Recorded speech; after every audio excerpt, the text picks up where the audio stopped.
The night shift is supposed to be quiet. Just you, the hum of the machines, and the empty darkness. But sometimes when the world sleeps, something else wakes up. Welcome to Dread Chronicles. In this video, I'm going to share 3 terrifying, allegedly true stories from people who realized they weren't as alone as they thought. Sit back, turn off the lights, and let the dread take over. Our first story comes from a warehouse worker in Ohio. Let's weren't jammed. It was 3 a.m. on a Tuesday. The silence was heavy. As Mark walked past aisle 4, he heard a sound. Not a machine sound, but the squeak of a sneaker on concrete. He froze. "Hello? Is anyone there?" he called out. Silence.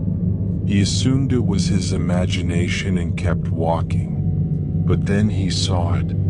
At the very end of the aisle, standing between 2 tall shelves, was a silhouette. It wasn't moving.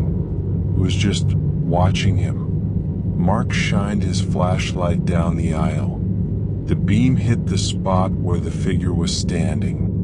But there was nothing there. Just empty pallets. Feeling a cold chill down his spine, he turned around to head back to the security office.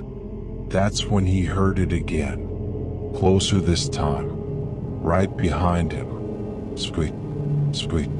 He didn't turn around. He ran. He burst into the office and locked the door, watching the monitors until sunrise. He never saw the figure on the cameras, but the next morning they found muddy footprints in aisle 4. Footprints that started from a locked emergency exit and ended right where Mark had been standing. Our next story takes us to a quiet hospice center. Sarah, a night nurse, was used to the silence. But at 2:15 a.m., the call light for room 302 started blinking. Sarah froze. Room 302 was empty.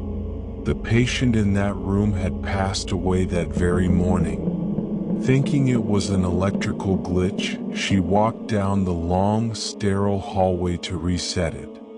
The light above the door was glowing a harsh red against the darkness. She pushed the door open. "Hello," she whispered. The room should have been empty. But it wasn't. Sitting in the chair beside the empty bed was an old woman. Her back was to the door, her long gray hair hanging over the chair. She was humming a soft, broken tune. Sarah's hand trembled on the doorknob. "Ma'am, you shouldn't be in here." The humming stopped abruptly. The woman slowly began to turn her head. But where her face should have been, there was nothing. Just smooth, pale skin. No eyes. No mouth. Sarah blinked in terror, and in that split second, the chair was empty. The room was silent. The only thing left was the deep indentation on the cushion where someone had just been sitting. Our final story comes from a long-haul trucker named David.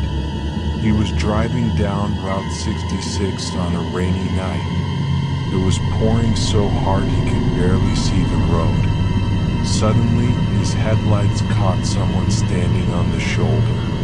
A young woman in a white dress, soaked to the bone. David pulled over. She climbed in, shivering. She was pale, incredibly pale. She didn't say much, just gave him directions to a house about 10 miles up the road. David turned up the heat to keep her warm. He tried to make small talk, but she just stared out the window into the rain. When they arrived at the address, David turned to tell her they were here. But the passenger seat was empty.